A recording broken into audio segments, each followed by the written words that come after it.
Texas only one timeout remaining, and we told you NASCAR was coming back to TNT. Let's take you back to the last drive underneath, and the reason that timeout was called by Sean Miller. He did not like this call, or lack of. He was hot because Graham Ike tries to use the rule of verticality, but he jumps sideways into the offensive player, Dalen Swain. That's why Sean Miller is hot. I think that should have been a foul call, because if you go straight up, that's fine. But Ike was there a little late. He jumped into the defender. Dalen Swain, a lot of body contact. The Zags got away with one there, because that would have been Ike's 5th foul. Yeah, we thought he should have his 5th foul on Thursday night, too, in a kind of a different situation.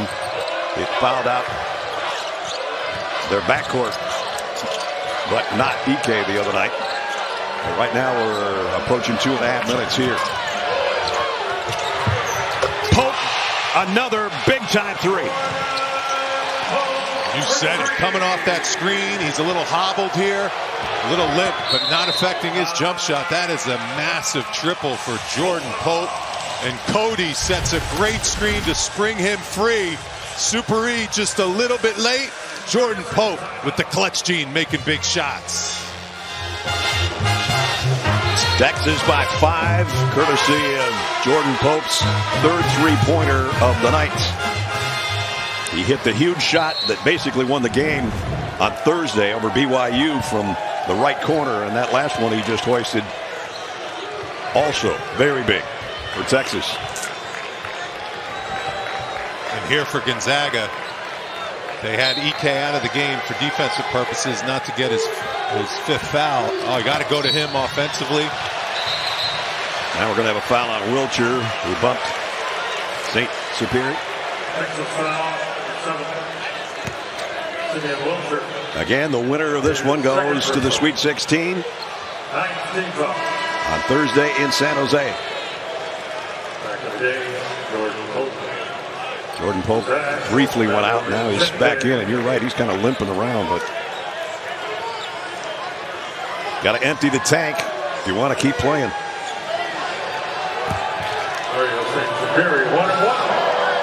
St. Superior at the free throw line for the first time tonight. He's a good free throw shooter, 88%. That's big. Really heady play by the freshman to go right at Wilcher and get himself to the free throw line. Those are huge points. Coach Sean Miller was not happy with that foul. Got them both. 9 for St. Superior.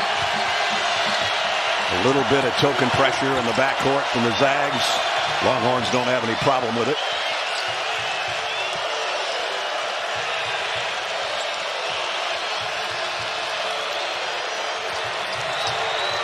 Pope on the dribble. Gonzaga trying to pick up the intensity on defense as we hit the 2-minute mark. 4 to shoot. It's going to have to be Pope again. In and out. Rebound off to Gonzaga.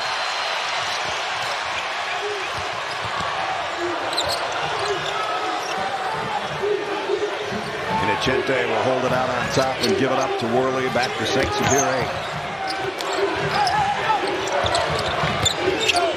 He's going to lob it to Ike underneath. Okataitis trying to stay with him. It's a little bit short on the turnaround. And it's Swain on the rebound. And Texas will slow things here with 1:24 to go. Texas can't slow things too much. They have to run action. You have to be aggressive and try to make Gonzaga play defense.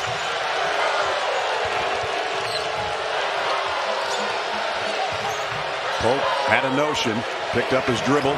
6 on the shot clock for Tremont Mark. Will he make his mark again? In and out. Okataitis battling Ike for the rebound, but it comes off to Gonzaga. Grant Foster brings it into the front court. We're under a minute. 3-point Texas lead.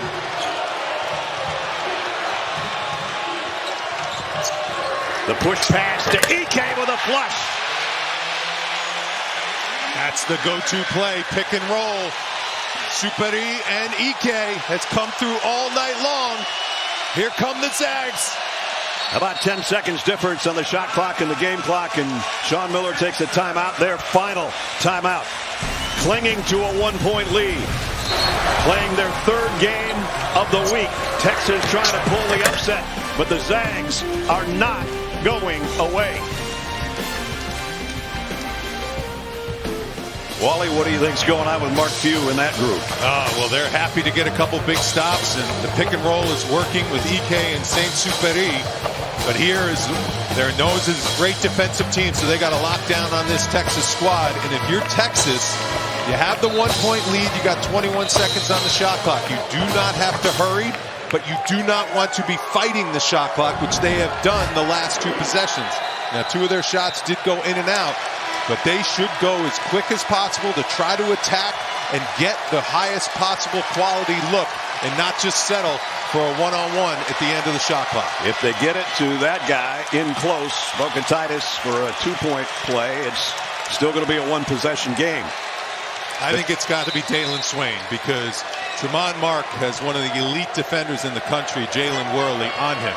So it's very difficult for him to generate a good look at the basket.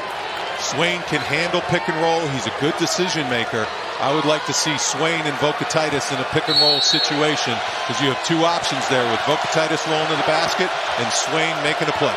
This guy's been big shot maker all week long, Jordan Pope. Heidi gets it to Mark.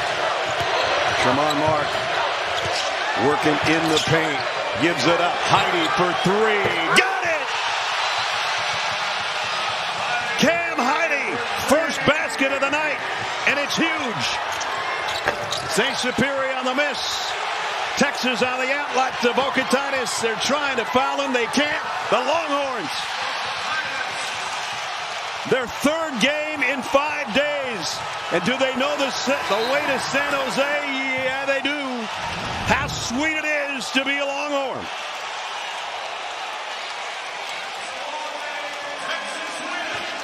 The Longhorns do it the hard way. Play Tuesday, win. Play Thursday, advance. Play the higher seed and pull off a stunner.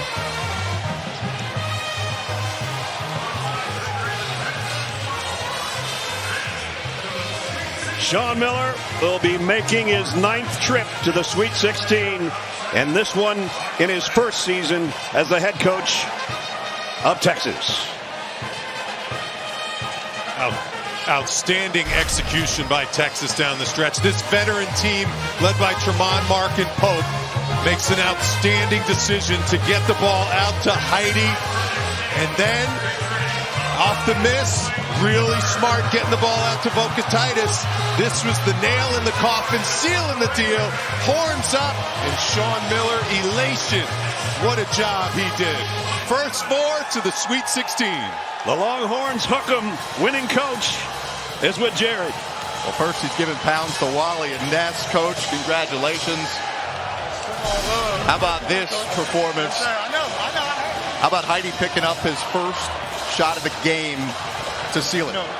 In honor of Wally Serbiak as a shooter, I got to tell you, I'm going to take credit. I put him in.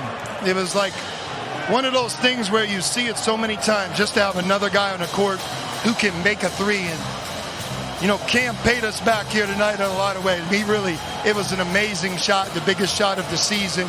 And I'm glad he had the confidence to take it. And I'm actually glad I put him in. I'll take credit for that. Yeah. Well done there, Coach. Hey, 3rd game in 5 days. You talked about your team's resolve and resiliency. What is it about this group that just won't go away? Well, in March, it's about the players. Guys have to take and make shots. They have to make big plays. A guy like Jordan, who's been around college for a number of years, you know, he's playing at a desperate level in a really good way. And there's not a lot of guards that are playing in the tournament that are playing any better than him. But it's guys like him, and it's a shot like Heidi made and Dale. I mean, Heidi, I'm looking at him. He didn't even sweat. He made a shot from the right corner. I mean, he's fresher than I am. But yeah, it's great to see him make that shot. Congratulations, Coach Jordan. More on that. Why is this team able to get off the mat time and time again? You know, just keeping the dream alive. We don't want to go home just yet, so just playing desperate. And that's what we've been doing since we got to Dayton in Ohio a couple of days ago, and now we're in the Sweet 16. You took the punch early, down by 8. What changed? we got some stops. We knew they were going to be a challenge down low with their big man. We were able to make them turn it over a little bit, cut their transition water off, and we were able to make some shots offensively, and that's what got us back in the game. You went to Oregon State for a couple years. How good does it feel to return to the great Northwest? It feels good. You know, I haven't been back on this coast for about 2 years, so it's good to get the love and support from the people that came out from, Beaver Nation, and I'm looking forward to keeping that support going. We'll see you in San Jose. Yes, sir. Back to Cali.